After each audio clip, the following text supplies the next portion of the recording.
వచ్చినందుకు మన డిపో తరపున ఆయనకి ప్రత్యేకంగా ధన్యవాదాలు తెలుపుకుంటూ మరి ఈ సమ్మెను ఉద్దేశించి మద్దతు తెలిపినందుకు ధన్యవాదాలు తెలుపుతూ మన సార్ గారిని తీర్మానం మల్లన్న గారిని మమ్మల్ని ఉద్దేశించి మమ్మల్ని ఉత్తేజపరిచే విధంగా విషయాలు మాట్లాడవలసిందిగా ఉప్పల్ డిపో జేఏసీ తరపున మేము కోరుకుంటున్నాం.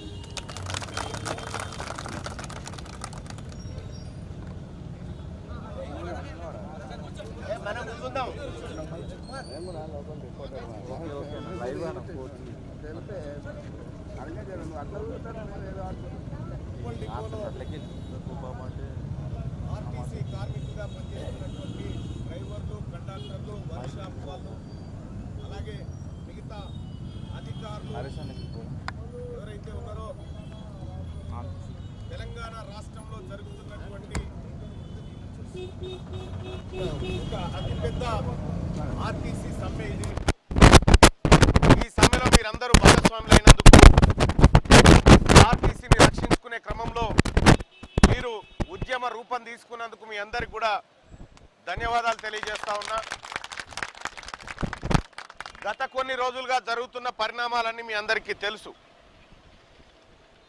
కాంగ్రెస్ పార్టీ అధికారంలోకి వచ్చేటువంటి సమయంలో కాంగ్రెస్ పార్టీ మేనిఫెస్టోలో అనేకమైనటువంటి అంశాలను పెట్టడం జరిగింది. అందులో ఆర్టీసీ అంశాన్ని కూడా మెన్షన్ చేయడం జరిగింది.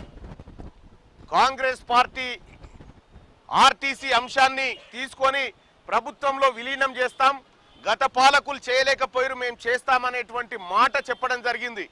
ఆర్టీసీకి రావాల్సినటువంటి బకాయిలను వెంటనే విడుదల చేస్తూ ఆర్టీసీని మళ్ళీ లాభాల బాట పట్టిస్తామని చెప్పడం జరిగింది. ఈ ఆర్టీసీ కార్మికులకు అందాల్సినటువంటి అన్ని బకాయిలను కూడా క్లియర్ చేస్తామని చెప్పడం జరిగింది. ఇవి చేయకపోగా మళ్ళీ మూలిగే నక్క మీద తాటిపండు పడ్డట్టుగా ఉచిత బస్సు కార్యక్రమాన్ని తీసుకొచ్చి ఆర్టీసీని మరింత నష్టాల్లోకి తీసుకుపోయారు.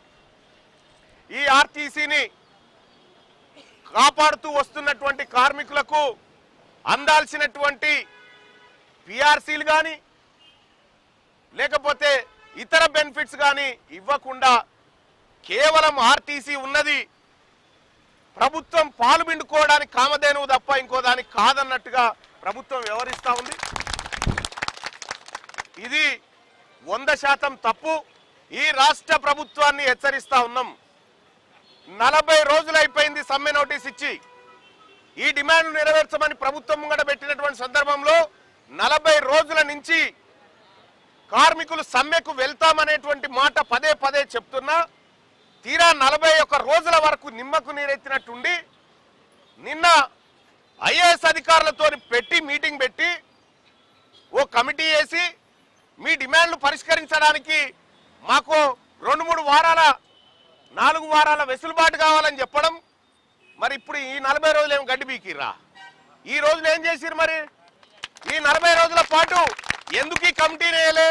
ఇలా తీరా ఇవాళ సమ్మెకు పోతున్నారని చెప్పి ఈ సమ్మెను పక్కదారి పట్టించడం కోసం, ఏదో జరుగుతున్నట్టుగా భ్రమలు కల్పించడం కోసం ఈ రాష్ట్ర ప్రభుత్వం ఈ దుర్మార్గమైన కార్యక్రమానికి తెరలేపింది. ఈ రాష్ట్ర ప్రభుత్వానికి చిత్తశుద్ధి ఉందా? నేను అడుగుతా ఉన్నా రేవంత్ రెడ్డి గారిని, నిజంగా ఆర్టీసీ పట్ల మీరు గతంలో చెప్పినటువంటి హామీలు నెరవేర్చుకునే దమ్ము మీకుందా? అలాగే ఆర్టీసీ కార్మికులు ఏమడుగుతున్నారు? మీరు చెప్పింది అడిగిరు. కొత్తగా ఒక్క ఆర్టీసీ కార్మికుడు కూడా కొత్త డిమాండ్ను తెర మీదకి తేలే. మీరు నెరవేరుస్తా అన్నటువంటి డిమాండ్లనే ఇవాళ ముందుకు తీసుకొచ్చి వీటిని నెరవేర్చమని చెప్పారు. ఇంకో 4 రోజులైతే ఈ కాంగ్రెస్ పార్టీకి 3వ ఏడాది మాసికం. ఇంకా 4 రోజులైతే కాంగ్రెస్ పార్టీకి ఈ మూడేళ్లలో చేయనటువంటి చిత్తశుద్ధి లేనటువంటి ఈ పార్టీ, ఈ ప్రభుత్వం ఇక కార్మికుల ప్రభుత్వంగా మేము ఎందుకు అనుకోవాలని చెప్పి మేము అంటా ఉన్నాం. ఇలా ఆర్టీసీ కార్మికులు లేకపోతే, ఆర్టీసీ కార్మికులు కనుక గత ప్రభుత్వం పైన కన్నెర చేయకపోతే ఈ ఎక్కడి ప్రభుత్వము, ఎక్కడి నుంచి వచ్చేది? ఇలా ఈ ప్రభుత్వానికి కనీసం గంజిలో మెతుకన్న దొరికేదేనా ఈ తెలంగాణ గడ్డ మీద? నేను చెప్తా ఉన్నా ముఖ్యమంత్రి గారికి, నువ్వు ఆర్టీసీ కార్మికులను చిన్న చూపు చూసిన ఏ ప్రభుత్వం నిలబడలే ఇక్కడ. ఆర్టీసీ కార్మికుల తెరవచ్చినటువంటి, గతంలో ఆర్టీసీ కార్మికుల తెరవచ్చినటువంటి చంద్రబాబు పోయిండు, గతంలో ఆర్టీసీ కార్మికుల తెరవచ్చిన కేసీఆర్ పోయిండు. నీకు ఆ గతి తప్పది. ఎందుకు చెప్తా ఉన్నామంటే ఆర్టీసీ కార్మికుల శక్తి ఏందో మీకు తెలుసు. నిత్యం కోట్లాది మంది ప్రజల శరీరాలతోని హలో ఇచ్చో, టికెట్ ఇచ్చో, హలో అనుకుంటానో, వాళ్ళని పలకరించుకుంటానో, నిత్యం 1 కోటి మంది ప్రజల్ని కలిసేటువంటి ఆర్టీసీ శక్తి. ఇలా కొన్ని వేల మంది కార్మికులు ముక్త కంఠంతోని అన్ని సంఘాలు, అన్ని విభాగాలు సమ్మెకు మద్దతునిస్తున్నటువంటి సందర్భంలో ప్రభుత్వం వెంటనే దిగి వచ్చి సమ్మె పరిష్కారానికి బాటలు చూయించకుండా ఈ సమ్మెను మరింత జటిలం చేసి, ఈ సమస్యను మరింత జటిలం చేసేటువంటి కార్యక్రమాన్ని తెగబడ్డది. నేను అడుగుతా ఉన్నా రేవంత్ రెడ్డి గారు, ఇది రాష్ట్ర ప్రభుత్వమే, కానీ సకల జనుల సమ్మె జరిగినప్పుడు ఆర్టీసీ ఎప్పుడైతే రంగంలోకి దిగిందో అప్పుడు తెలంగాణ ఆగిపోయింది. కేసీఆర్ నిమ్మరసాల దీక్షలకో, కాంగ్రెస్ ఉడత ఊపులకో తెలంగాణ రాలే. ఆర్టీసీ కార్మికులు నా తెలంగాణ నాకు కావాలి, నా ఆర్టీసీ నాకు దక్కాలని రోడ్డు మీదకి ఎక్కి బస్సులు లోపల పెట్టి తాళం వేస్తే అప్పుడు తెలంగాణ రాష్ట్రం వచ్చింది.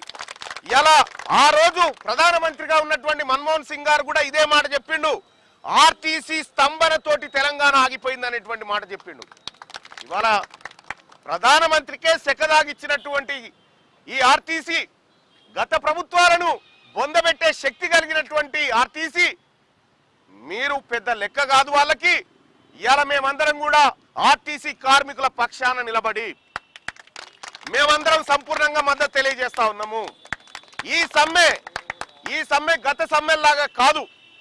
ఈ సమ్మె గత సమ్మెల్లాగా, గత పాలకుల్లాగా బెదిరిస్తే బెదిరిపోయేటువంటి సమ్మె కాదు. అలా బెదిరిపోయే పిరికి కార్మికులు ఎవరు లేడా. మీరు ఖచ్చితంగా ఈ సమస్యలకు పరిష్కారం చూపించాల్సిందే.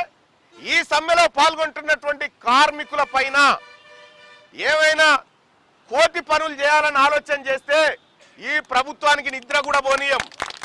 ఇలా కార్మికుల పక్షాన ఎవరు లేరని మీరు అనుకుంటున్నారేమో, కార్మికుల పక్షాన తెలంగాణ సమాజం అంతా నిలబడ్డది.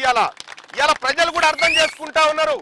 ప్రజలు కూడా ఇలా బస్సులు, ఏ ఒక్క బస్సు రోడ్డుపైకి రాకపోయినప్పటికీ కూడా ప్రజలు అర్థం చేసుకున్నారు. ఆర్టీసీ కార్మికుల ఆకలి గోస ఇదని చెప్పి వాళ్ళ కడుపు నిండితే కదా ఇలా ప్రయాణికుడు ఒక చోటు నుంచి ఇంకో చోటుకు పోయేది. ఆ పరిస్థితి లేదు. ఇలా రాష్ట్ర ప్రభుత్వం చెప్పుకుంటా ఉంది, అసెంబ్లీలో కూడా చెప్తా ఉంది, మేము ఇన్ని కోట్ల మంది ప్రయాణికులను ఫ్రీగా తరలించమనేటువంటి మాట చెప్తా ఉంది. మరి ఎంతమంది కార్మికులకు ఇచ్చిన హామీలు అమలు చేసినాం అనేటువంటి లెక్క ఈ ప్రభుత్వం ఎందుకు చెప్తలేదని నేను అడుగుతా ఉన్నా. అందుకోసమే మేము మొదటి నుంచి కూడా ఒకటే వాదం మీద ఉన్నాం, ఆర్టీసీ కార్మికుల డిమాండ్ నెరవేరే వరకు ఈ సమ్మె కొనసాగుతుంది. నువ్వు అధికారుల కమిటీ, ఇంకో కమిటీ వేస్తా, ఆ కమిటీల ద్వారా మేము చర్చలు కొనసాగిస్తాం. ఇదేమో పెద్ద మనసులో ఒప్పదమ్మా చర్చలు కొనసాగించడానికి? నువ్వు ఇచ్చేది ఉంది, మేము తీసుకునేది ఉంది, గదే కదా. నువ్వు ఇచ్చేది ఉంది, మేము తీసుకునేది ఉంది. నువ్వు ఇవ్వాల్సింది ఎప్పుడు ఇస్తావో చెప్పు, ఏ రోజు ఇస్తావో చెప్పు. అది చెప్పకుండా కాలయాపన చేసేటువంటి కార్యక్రమాలు ఏవైతే చేస్తా ఉందో ఆర్టీసీ యాజమాన్యం, ఈ యాజమాన్యానికి మేము ప్రధానంగా చెప్తుంది ఒక్కటే, మా సంఘాలను పునరుద్ధరించండి. అడగడానికి ఒకడు ఉంటాడు, అది లేకుండా సంఘాలను డిమాలిష్ చేస్తే అసలు ఆర్టీసీ కొంతమంది డిపో మేనేజర్లు కూడా వాళ్ళ తాత జాగీర్ అయినట్టుగా ఆర్టీసీ వాళ్ళ నాయనగారు రాసిచ్చిన ఆస్తి లెక్క ఫీల్ అవుతారు. అట్లా ఫీల్ కాకుర్రి, అట్లా ఎవరన్నా ఉంటే ఫీల్ కాకుర్రి. ఆర్టీసీ